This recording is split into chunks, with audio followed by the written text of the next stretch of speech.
I'd like to welcome everyone. Thank you all for tuning in today for this webinar of the Central Asia program at George Washington University. I am Mélanie Sadozaï. I'm a postdoc researcher here at the Central Asia program. And I'm joined today by two amazing scholars to talk about ethnic mixing in Soviet Central Asia based on Dr. Adrienne Edgar's book entitled Intermarriage and the Friendship of People, published with Cornell University Press. We're lucky to have Dr. Edgar with us to reveal all the secrets of this book and also to be joined by Dr. Dmitry Gorenburg as a discussant. Let me first introduce rapidly our speakers before letting them elaborate on today's topic. So first of all, we have, like I said, Dr. Edgar, who is a professor in the Department of History at the University of California in Santa Barbara. Her research has focused on the making of nations in early Soviet Central Asia and on nationality, race, and intermarriage in the post-war USSR. She is the author of Tribal Nation, The Making of Soviet Turkmenistan. She's also the author of Intermarriage and the Friendship of People, Ethnic Mixing in Soviet Central Asia, which is today's topic. And she is also the co-editor of Intermarriage from Central Europe to Central Asia, Mixed Families in the Age of Extremes, with Benjamin Fromer. We also have Dr. Gorenburg, who is a senior research scientist in the Russia Studies program at CNA, which is a nonprofit research and analysis organization. He received his PhD in political science from Harvard University, and Dr. Gorenburg is also an associate at the Harvard University Davis Center for Russian and Eurasian Studies. He previously served as executive director of the American Association of the Advancement of Slavic Studies.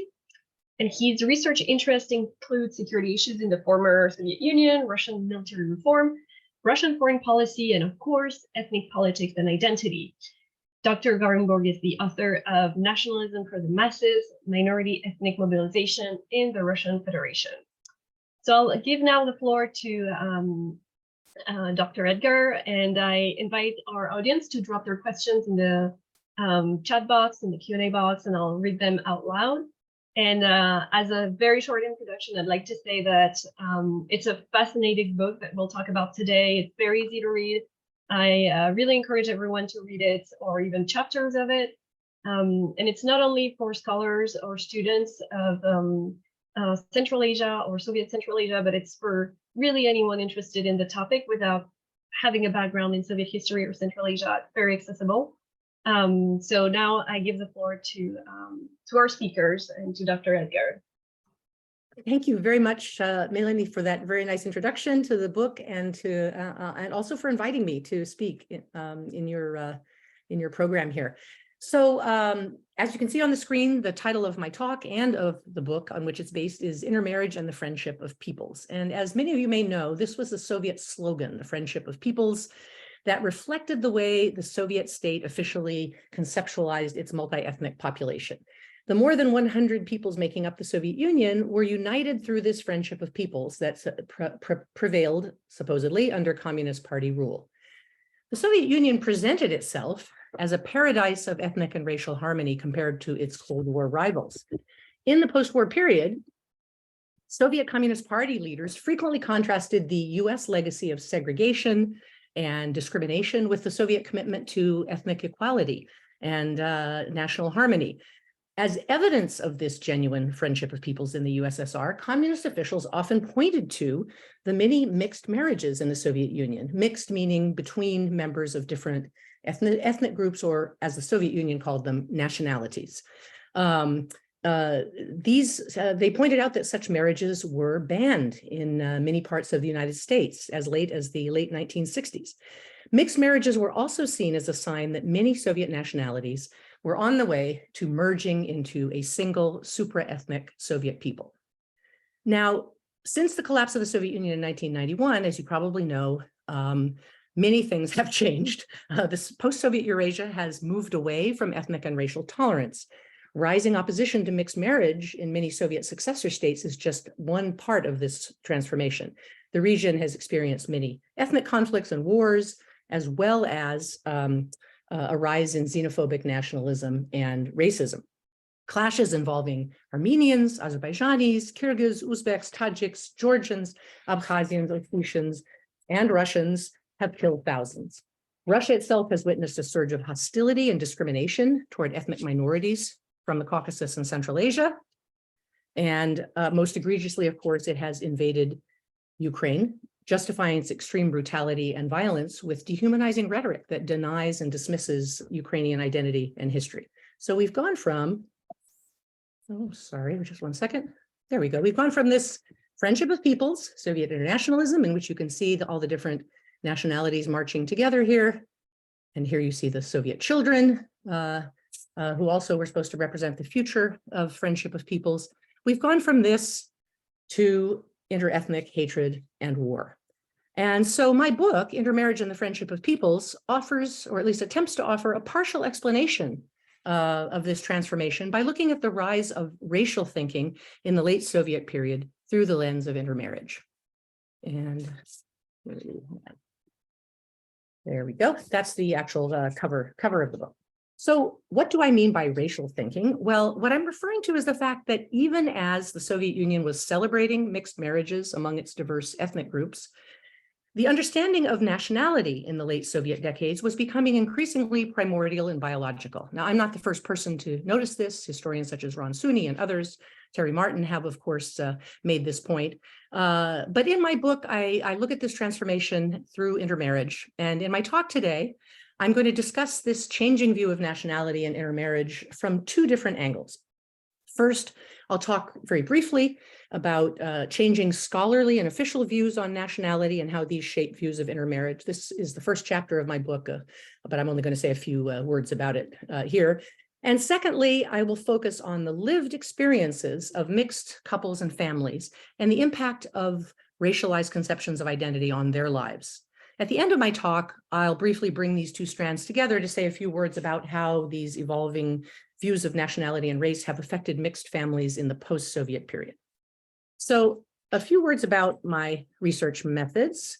My book's conclusions are based on more than 80 in-depth oral history interviews with members of mixed families in Kazakhstan and Tajikistan, couple in Russia also, with but mainly Kazakhstan and Tajikistan, along with published and unpublished Soviet documents, scholarly and popular articles from Soviet periodicals, memoirs and films, and also, very importantly, interviews with Soviet-era ethnographers and sociologists who studied intermarriage in the late Soviet period. I chose Kazakhstan and Tajikistan as the primary venues for my interviews because, in my mind, these two former Soviet republics represent opposing poles on the spectrum of Soviet and post-Soviet nationality thinking. Kazakhstan, with its extremely diverse population and high rates of interethnic interaction, offered fertile ground for ethnic mixing and continues to do so in the post-Soviet period. Tajikistan, which was more socially conservative, more ethnically homogeneous, offered a somewhat less welcoming environment for mixed marriages in the Soviet period and today as well. However, one thing that I find in my book is that the common Soviet experience, despite the differences between these two republics, now independent countries, the common Soviet experience created similarities in the experiences of mixed families in the Soviet period. It's really been in the post-Soviet period that their experiences have diverged to some extent. Okay, so first of all, a few words about scholarly views of intermarriage. A recurrent theme in Soviet discussions of ethnic mixing and intermarriage, as in debates about nationality and ethnicity more generally, was the interplay of biological and social factors in the making of ethnic communities. Is the ethnic group or nationality a biological organism, a cultural and historical entity, or is it both? Is ethnic mixing primarily a biogenetic process or a cultural process, or both?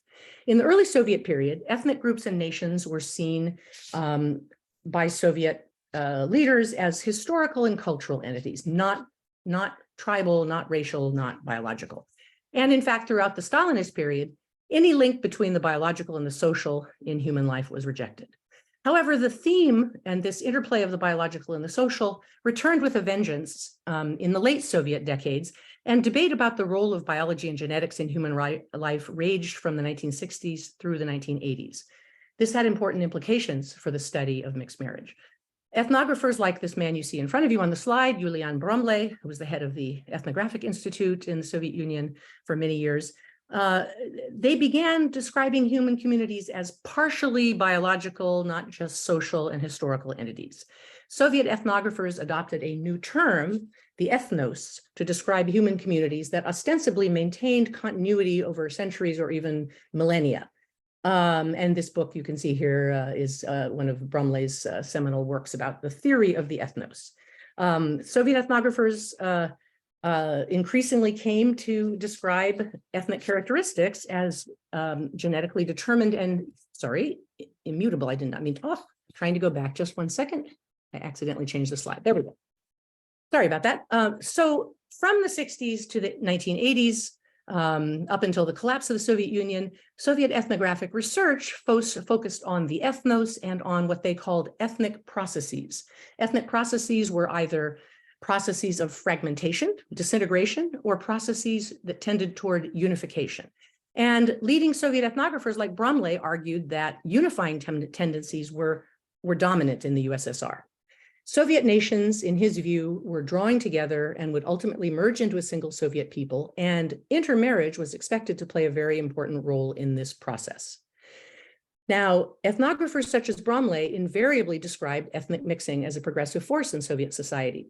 However, the quasi-biological view of the ethnos that emerged in the same period hinted at a covert racialization of the discourse and practice of nationality in the final decades of the Soviet Union. So how were these often contradictory ideas about nationality and intermarriage reflected in the language, perceptions, and experiences of ordinary Soviet citizens who were members of mixed families?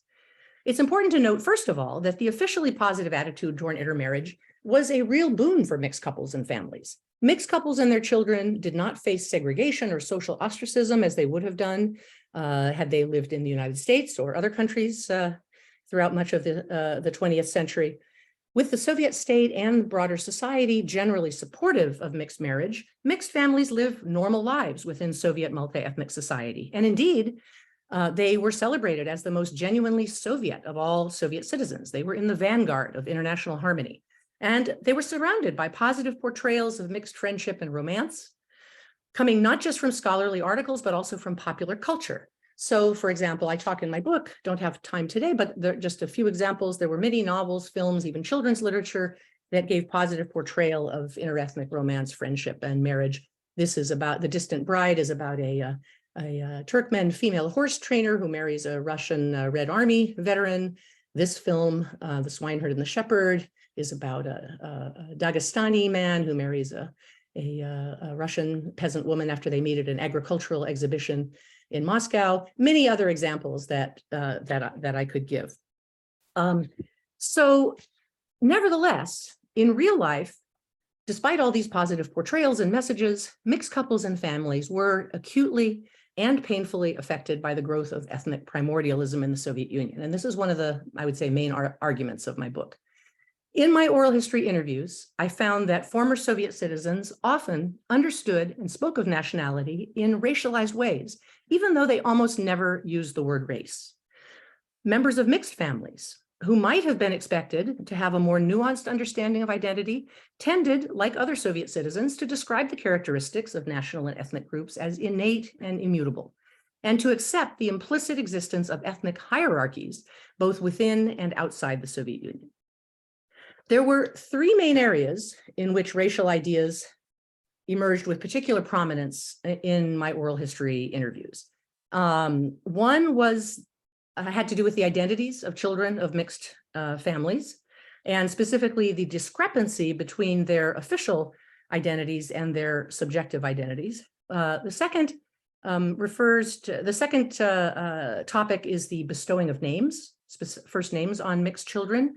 And the third is the use of language, especially the Russian language, in mixed families. Because this is a very short session, I'm only going to talk about the first two, which, as you can see from this table of contents, is drawn from chapter 5 and chapter 6 in the book. So first of all, identity of mixed children. Now, everyone in the Soviet Union had an identity document that had their nationality marked in it, as many of you probably know. This is an image of such a document in front of you. At the age of 16, teenagers had to declare their nationality for their passport. For most kids, this wasn't a problem if their parents were both of the same nationality, but mixed children had to choose between the nationality of their mother and their father. Often, for these children, their subjective sense of identity failed to coincide with their passport nationality. And the problem had a gender dimension, especially in the cases of mixed marriages uniting a Russian or other European woman with a Central Asian Muslim or man. In these families, the children were generally expected to take the father's nationality, even though they were often primarily Russian-speaking and identified more with their mother's culture. So this was one source of identity discrepancy or confusion in mixed families. And let me give as an example the experience of a woman, sorry, I will call this Maria Iskanderova. She was the child of a Russian mother and an Azerbaijani father.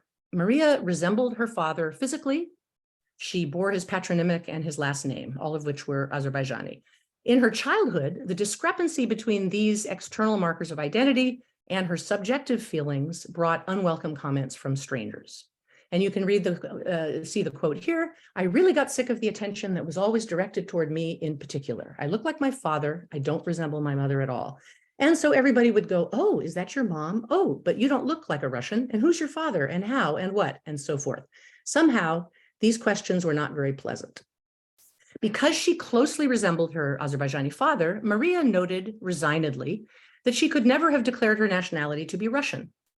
Officially, she had every right to declare her identity as Russian. One of her parents was Russian, and she had the right to pick that for her passport. But she refused to do so because she believed that claiming Russian identity would have made her a laughingstock given her name and her appearance. And she went on to say, "I had thought about this and decided that registering Russian nationality in my passport with my external appearance would be ridiculous. Who would believe it? Is this a joke?" So another of my interviewees, a woman named Susanna Morozova, a mixed Armenian-Ukrainian woman living in Kazakhstan, at one point in her childhood told her mother that she felt like a Russian person. And here's a quote from Susanna, not on the slide. And she said, "How can you possibly be Russian?" I'm quoting Susanna now. "I told her, well, I speak perfect Russian. I got an A in Russian class." And she laughed. But her mother corrected her, saying, "No, honey, you have to know your roots, where you're from." In other words, speaking perfect Russian and feeling like a Russian did not make you a Russian.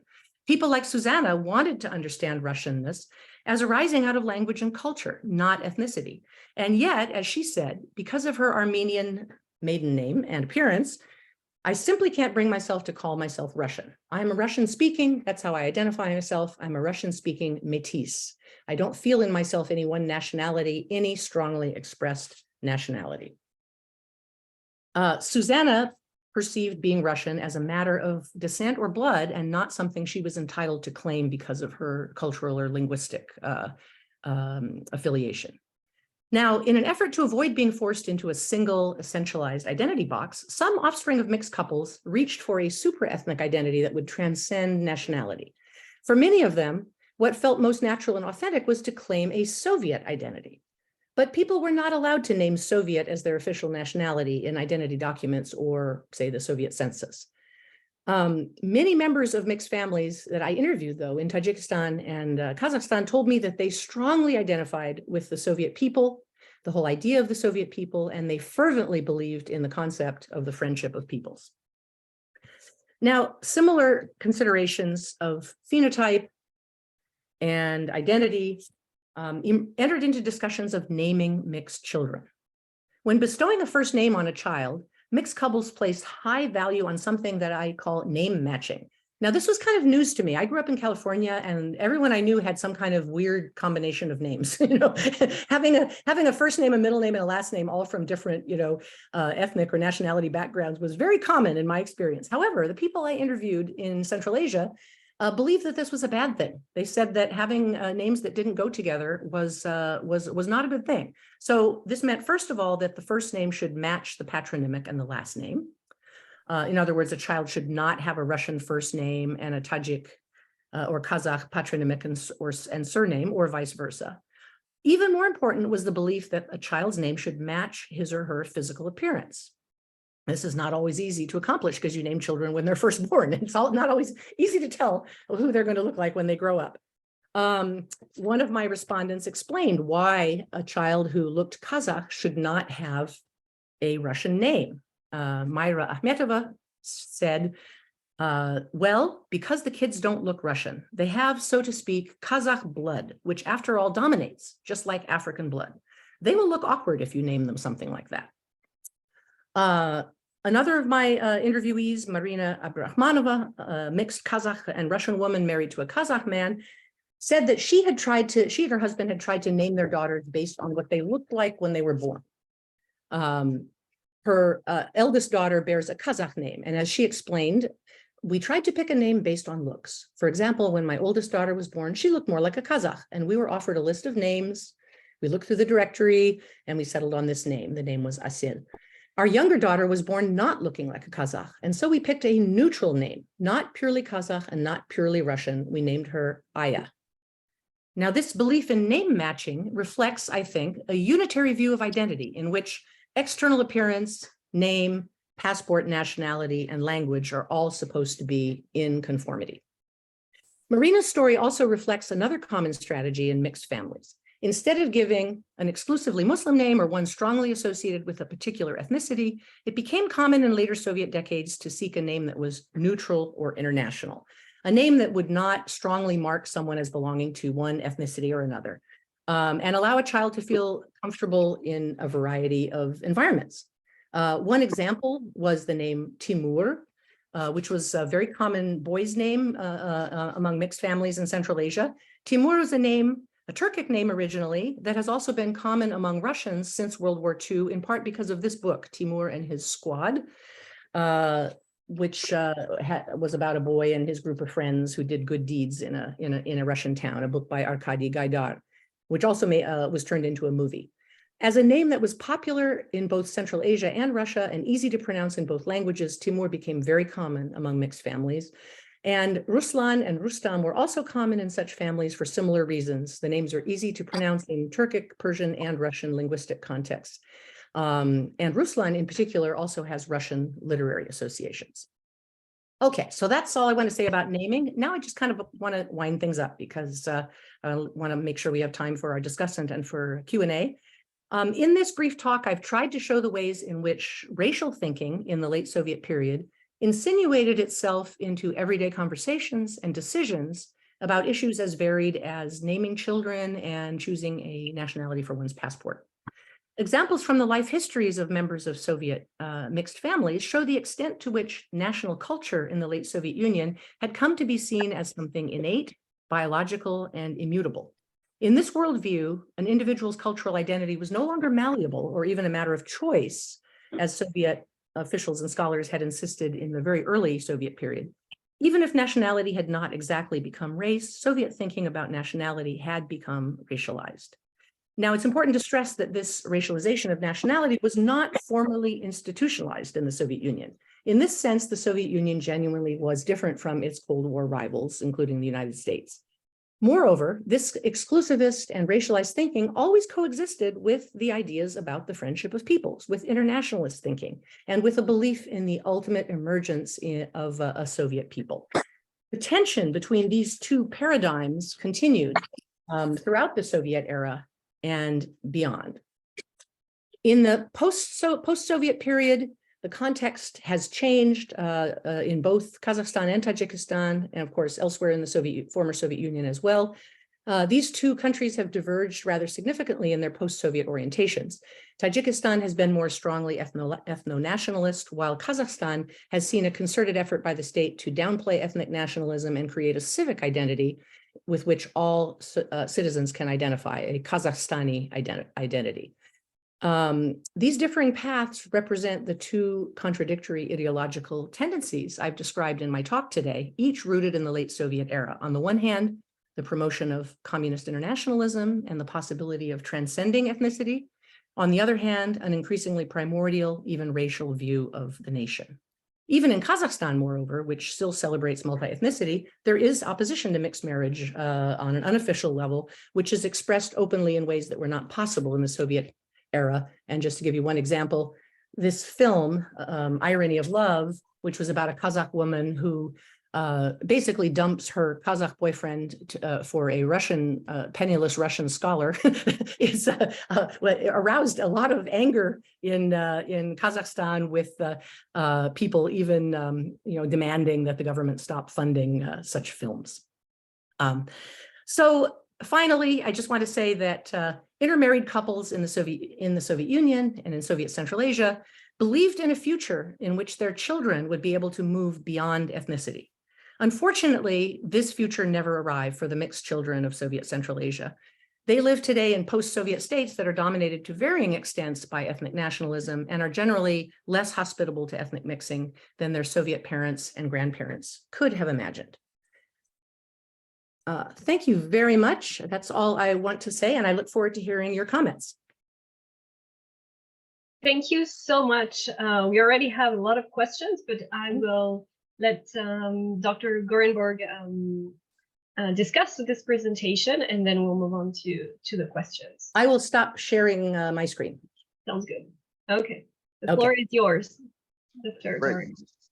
Thank you very much. And I just want to say from the start, this is a really fabulous book, and since no one else has plugged it yet, it did just win the Rothschild ASN book prize for best book on co-winner of that prize, best book on nationalities studies, published in 2022 on kind of the post communist region. So congratulations to Adrienne for that. Should we take a couple of questions while yeah, I think we'll do that until he comes back. So we have one a question, I guess personal question. How did you first become interested in the topic, and can you speak about its broader ramifications about peace and cooperation in our world? Well, good luck with that, because that's a tough one. Yeah. No, I first became interested in the topic. Actually, I first became interested in the topic when I was working on my book on Turkmenistan, because I had noticed that Turkmen and Uzbek language newspapers in the 20s, local communists were talking about intermarriage. And I thought, that's funny. I wonder why that's a topic. But I didn't really pursue anything related to that until quite a bit later, when I noticed that it was a big topic in, ethnographic and sociological journals in the late Soviet era. So it was obviously a topic that it was of great interest in the Soviet Union, and yet not too many people had written about this topic as it relates to the Soviet Union in the West. So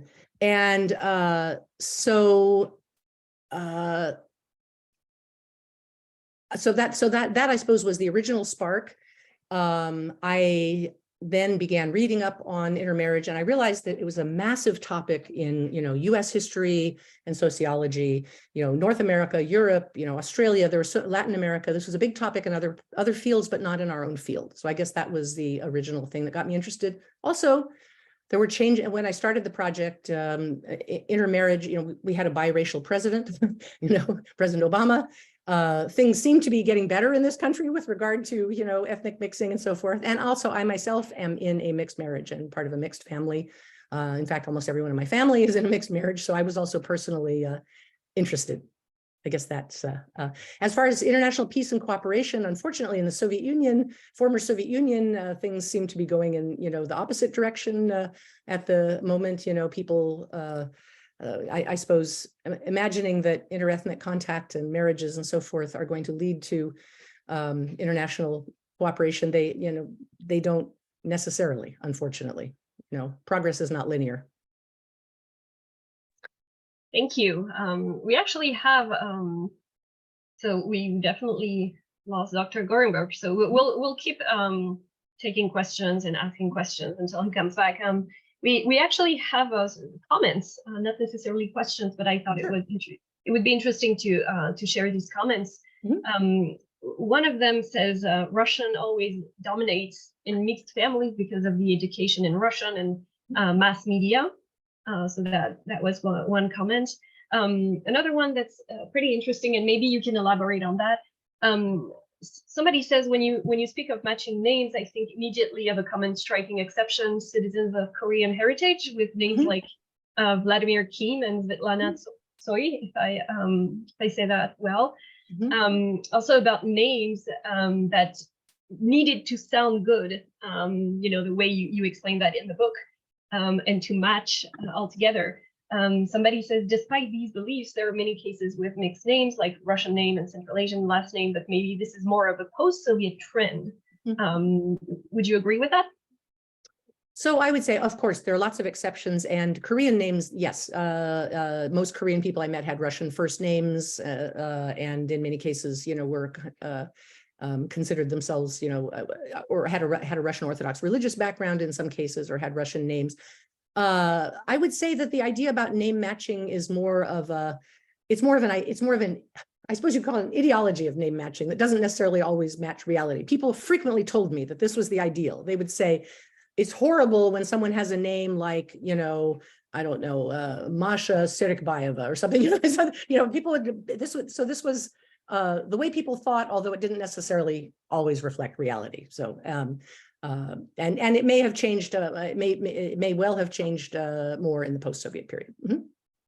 Thank you. We have Dr. Gorenburg here with us, who's back. So Excellent. You can start from scratch because we didn't. We lost you, Dima. You took a few questions. Please. Somewhere where hopefully the internet is better. I'm not sure what happened. Anyway, so what I was saying is what I want to say is that the oral history fills in many of the gaps of Soviet research on intermarriage, and Soviet researchers conducted surveys, discussed general trends, and in society and in particular regions. And Adrienne highlights how these trends and the policies that led to them impacted actual people. So in areas such as relationships with parents, gender roles within the family, language use in the family, and children's identity. And I found the chapter on the naming of children in mixed families particularly fascinating because it's a topic that really can only be accessed through interviews and oral history, and thus was largely untouched by Soviet researchers. Now, what Adrienne does in this is she highlights the mixed record of success in the implementation of Soviet ideology on interethnic marriage. So I want to sort of focus on a couple of key themes, and one theme that I think comes up throughout is the tension between institutions and policies as kind of a running theme of Soviet history on interethnic marriage, and particularly on ethnic and language issues. So the republic's institutionalized ethnicity, even as a state policy, promoted Russification. And Adrienne highlights this kind of very similar dynamic regarding intermarriage. So there are policy statements and ideology that highlight the progressive nature and the other benefits of intermarriage. And they contrast with all the kind of institutional impediments to actually creating a viable multi-ethnic or non-ethnic identity. So there's a requirement for ethnicity to be listed on the passports, and then there's the absence of a multi-ethnic or a Soviet identity option in the passports. Just a couple of examples of that kind of thing. And then another aspect of this is the promotion of Russian language and culture as primary in the Soviet Union versus the promotion of titular nationality as preeminent in the republics. And that created a tension for children of mixed marriages who then had to choose which identity to kind of make their primary identity.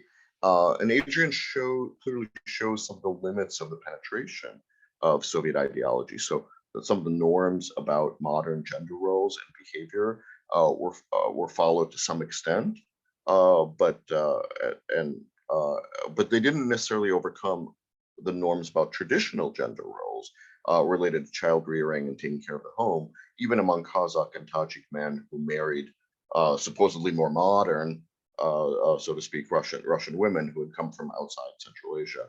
And Adrienne shows that in many cases, the Russian women actually, especially early on, adapted to local norms rather than introducing their values to the children that and to the families they joined and to their children. So change actually came more from overall societal trends over time towards the modernization, so to speak, rather than from the intermarriages themselves. And the intermarriages couldn't really stop the gradual trend toward more essentialized views of ethnic identity, which also had the effect of complicating the ability of children of mixed marriages to form their own identities and to navigate in society. And Adrienne then highlights some of the contradictions between official nationality on the one hand and the perception of cultural belonging on the other hand. So these traditional gender roles and naming conventions meant that children usually listed their father's identity on the passport and took a name that corresponded to the father's nationality, given that the preponderance of intermarriages was between Central Asian men and Slavic women. And that meant that most of the children actually ended up being listed as Kazakh or Tajik in these regions. But then both Central Asian and Soviet culture gave mothers a primary role in raising children and imbuing them with the culture that of the kind of the background culture. So on page 163, there's a very nice little quote that says, fathers expected children to take their nationality, but didn't care whether they knew their native language. And the result was a discrepancy between the kind of the official nationality and the subjective nationality of the kids. And this meant that many children in mixed marriages felt themselves to be primarily Russian rather than Kazakh or Tajik, but were listed as Kazakh or Tajik in their official documents, and that led to, in some cases, to internal psychological tensions and feeling that they didn't truly belong in either ethnic group. The one other thing I want to talk about is the language question, which I know Adrienne didn't address in this talk, but I think it's important. In that chapter, she starts by saying that the Soviet regime never explicitly pursued linguistic Russification, and I think that's the only place in this entire book that I would disagree. Because the evidence that Adrienne presents in the rest of the chapter clearly shows that the Soviet regime did pursue Russification in certain ways, starting in the late 1930s, and then especially after changes in the late 1950s, the Soviet state de-emphasized titular languages in favor of Russian, and that particularly affected school choice, with children of mixed parentage increasingly sent to Russian language schools.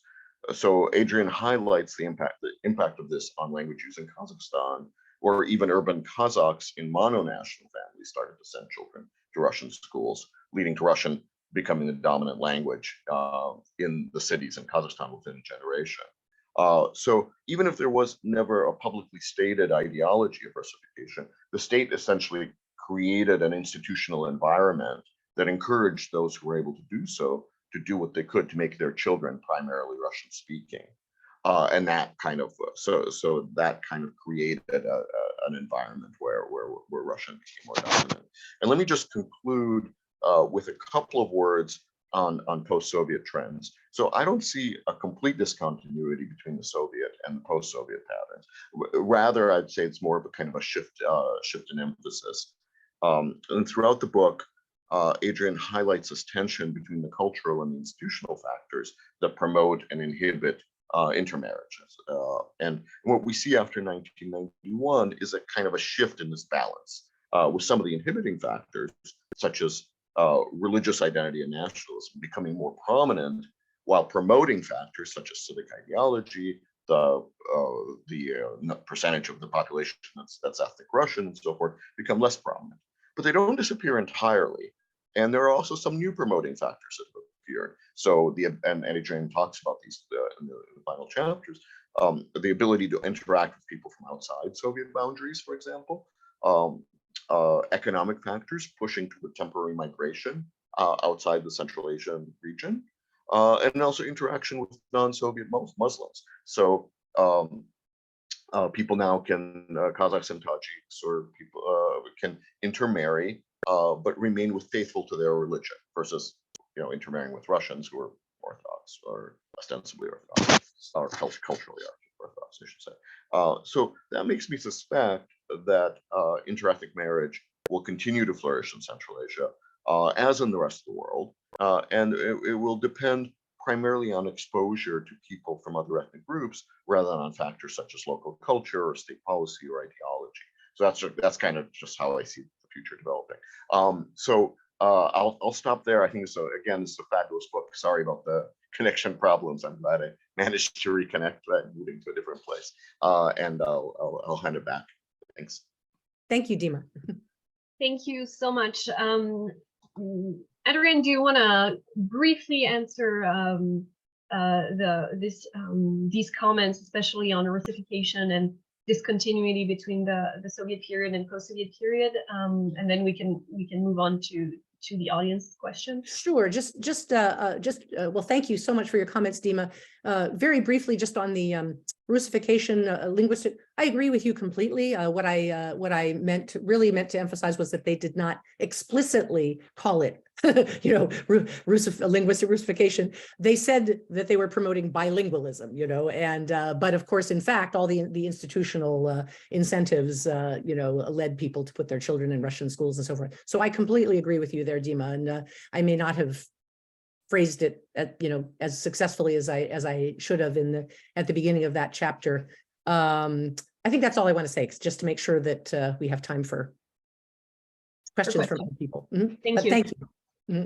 Just to build up on Dr. Gorenburg's comment, we have a question about religion. Did religion play a role in these intermarriages, and if so, how? You have a chapter, or I don't remember a section, but you have a big part on that on the book. So can you present or elaborate more on that? Yes, of course. So I guess what I would say just very briefly is that religion did matter in the sense that even in the Soviet period, when religion was officially not a factor and didn't play a role in public life, religion mattered as a form of cultural identification for many families, in that it made people reluctant to marry. It made families often families were not happy about their children marrying across religious lines, even if they were not religious, as we would consider it. So however, many these marriages did take place, and in the Soviet era, I think it was easier for people to participate in such marriages because there weren't a lot of pressures on people to fulfill various religious commitments and so forth, especially among people who were communists, internationalists, or in urban areas and so forth. In the post-Soviet period, this really changed, as Dima mentioned in his comments. As there was a rise of a kind of religious reawakening, it became harder for people to marry across religious lines. People felt that it was difficult to decide which kinds of which sorts of religious traditions to pursue and so forth, because religion had become more of a public factor. So I would say this is something that really changed in the 90s. And then the other question, I'm sorry. Well, so it was a question about religion. Did it play a role in that? Yeah, that's all. Yeah. That's I do talk about it more in the book, but that's yes, all. Absolutely. Yes. We encourage people to dive into the book. We have two, let's say, factual questions that we can take together. The first one is, are the mixed marriage kids bilingual or mostly Russian speaking? That's something you talk about in the book. And the second question, not related, but you still answer that in the book. Are there any reliable statistics on the rates of mixed marriages in different Soviet republics? Okay, yeah, two good questions. So on the language, I think mixed families tended to use Russian. And this was particularly the case if they were of nationalities that were not titular, like a Ukrainian Tatar couple in Kazakhstan, would be likely to use Russian. But it was also true even, where one of the parents belonged to the titular nationality. Very often the families did speak Russian at home. And one of the points I make in the book is that, interestingly, it was often the Central Asian fathers who encouraged the kids to go to Russian schools and learn to speak Russian perfectly, and did not show very much interest in having the kids learn Tajik, Kazakh, Tatar, so forth, which is kind of counterintuitive, because they were this was their language. And it was often the mothers who pressed the kids to learn the language of their fathers. So there's sort of an interesting dynamic going on there. But I would say for various reasons, these families tended to be Russian speaking. And then with regard to the statistics, I talk about this at the beginning of the book. I really think the statistics that the Soviets kept on mixed marriages were very unreliable. They were incomplete and unreliable. And one can only get kind of the vaguest of ideas. And part of the reason is, even though they claimed to really value intermarriage and it was so important for building the Soviet people and everything, they didn't actually keep statistics on mixed marriages, on who was marrying whom. And the Soviet scholars who wanted to study mixed marriage had to go into the archives of civil acts and, hand tabulate, individual marriage licenses to see who the people were who were, marrying each other, because they kept in the census broad and, more broadly speaking, they only kept statistics on the number of mixed families, but without saying who in the family was mixed and what nationalities they were. So actually, it's very hard to get good information on this other than, scholars I spoke to who worked on this in the Soviet period told me that they also found it, very, very difficult to get any kind of accurate sense of the numbers. So fortunately, I wasn't so interested in focusing on numbers in my book. Otherwise, I would have really been sunk. But it's only in the very broadest sense can one get a sense of how common these marriages were. And the figure that the Soviets gave, the official figure in the late, like in the late 80s, of the percentage of mixed marriages in the Soviet Union was around 15%. We can kind of take that, with a grain of salt.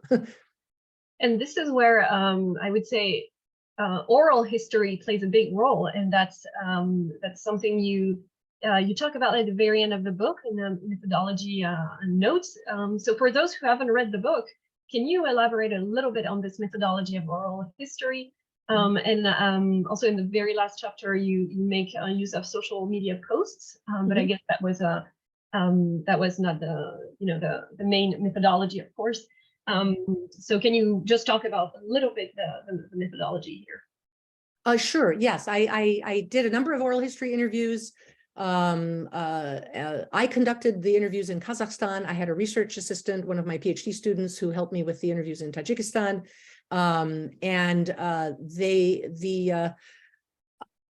I would say, they're not, this is not social science, really. They're not a representative sample. But what I tried to do, I can't claim any kind of universal validity for what I found. But what I tried to do was to get people, I tried to find people, mixed families, mixed couples from a variety of different social backgrounds, ethnic backgrounds, regional backgrounds, and different genders, in order to kind of get a wide range, to capture a wide range of experiences in the book. And so at a certain point, when you're doing oral history interviews, you find that the same stories start repeating themselves over and over again. That's when you realize that even though it's not a representative survey, a sample, you're starting to get a sense of like what's important, what's not, what's common, what isn't. So I would say my methodology for finding people was really very, I tried sort of formal things like advertising and flyers and so forth. None of that worked. The only thing that worked was word of mouth, through friends and colleagues, which then snowballed and led to more and more people. And I would say that it was actually very easy to find people to interview. There were lots of people who were willing to be interviewed. People seemed to enjoy talking about this topic. This was not a topic that people would seem to be reluctant to talk about. And then as for social media posts, yes, there were a few, I didn't do a lot of that, but there were just a few, a few things, there was a Facebook page about mixed children in Tajikistan that I found very interesting, because they were trying to counter negative images of mixed people in Tajikistan through this Facebook thread, this group called I Love Hujan. So, and I also cited a few online articles by Kazakh commentators who were opposed to intermarriage, because just to give an examples of the kind of anti-mixed marriage rhetoric that exists, even in Kazakhstan, which is still largely, favorable to mixed marriage. Hope that helps. Yeah, surely. So it's interesting. We have a group of questions. Many questions about not about Central Asia. So I don't know how comfortable you are answering that, or maybe Dr. Gorenburg can weigh in. So I'll ask these questions about the Soviet Union in general, and not only about Central Asia.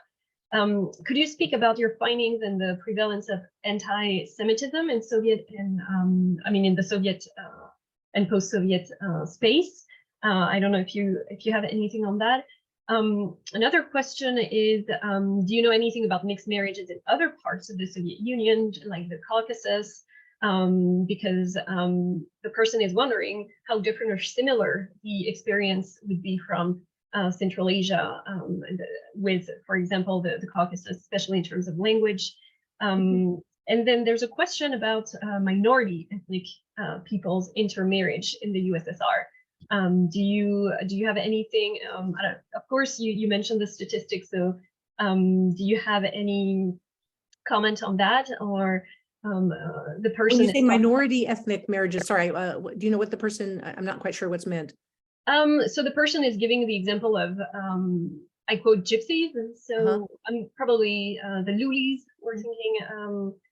Or we have, I'm thinking about the Pamiris, for example, in Tajikistan. So these three questions. Okay, so on anti-Semitism, I really cannot say a lot because one of the unfortunate things in my interviews is that I really did not find any mixed marriages involving Jewish people, mainly because I think most of the Jewish people had left Central Asia by the time I was doing this research. If I had done this research in Russia, it would have been a completely different, kind of profile of who the mixed marriages were and so forth, I think. But I can't say too much about that myself. Maybe Dima can, and maybe someone else can say something about that. As far as, I didn't do oral history research with people in the Caucasus or other parts of the Soviet Union, but I know there are a lot of Soviet works. There was a lot of Soviet research that was done, and some post-Soviet research on places like the Caucasus. I can recommend a scholar named Milena Oganessian, who works on intermarriage in the Caucasus, for example, contemporary, an anthropologist. There are people, and there's a guy named Uku Lember who works on Estonian intermarriages in Estonia in the Soviet period. So there are people who have done work in other parts of the Soviet Union and in post-Soviet places, but I myself haven't done it. There's a lot of secondary literature, Soviet, Russian language secondary literature that can be read. As far as small minority groups and so forth, I tried to, in my work, I did try to capture as many, kind of different peoples as I could. There were people from the Caucasus included in my, in my interviews in Kazakhstan and Tajikistan, mostly people who had either migrated there or been deported there. Their ancestors had been deported there. There were Chechens and Ingush and Azerbaijanis and Armenians and so forth included in my sample, as well as, smaller, groups that don't have their own republics, such as Uyghurs. And I tried to include as many different people as I could among the people I interviewed, but invariably I missed some since I couldn't do that many interviews as one researcher. Hope that answers. Thank you. Unfortunately we cannot take all questions, but maybe we can finish with one question that relates to the last chapter of your book. How do you think this formed people's identities from mixed families after the collapse of the Soviet Union, and what kind of effects does intermarriage have today? Could you repeat the question? How does the what? I missed the beginning of the question. So I guess the question is, how do you think intermarriage formed people's identities from mixed families after the collapse of the Soviet Union, and what are the effects today? Yeah, I think it's been a really difficult time for many mixed people, because many of them, I think, did identify as Soviet. That was the easiest identity for them in the Soviet period. And some of them told me they still identify as Soviet, even though the Soviet Union is gone, which I found very sad somehow. They kind of identify as post-Soviet because there's no longer, a Soviet to identify with. In many cases, I think it's difficult for people to determine how they identify. This is something I should add that is true of mixed people everywhere in the world, and not just in the former Soviet Union. The kinds of, in fact, what struck me, and I make this point in the book, a couple of times, is that many of the things that people in Central Asia said about how it felt to be mixed, the kinds of dilemmas they faced, are very, very similar to what people have written about offspring of mixed marriages in the United States, in Europe, in other places. So I think that it has become more difficult for offspring of mixed families to figure out, who they identify with nowadays, because they're living in more nationally focused states.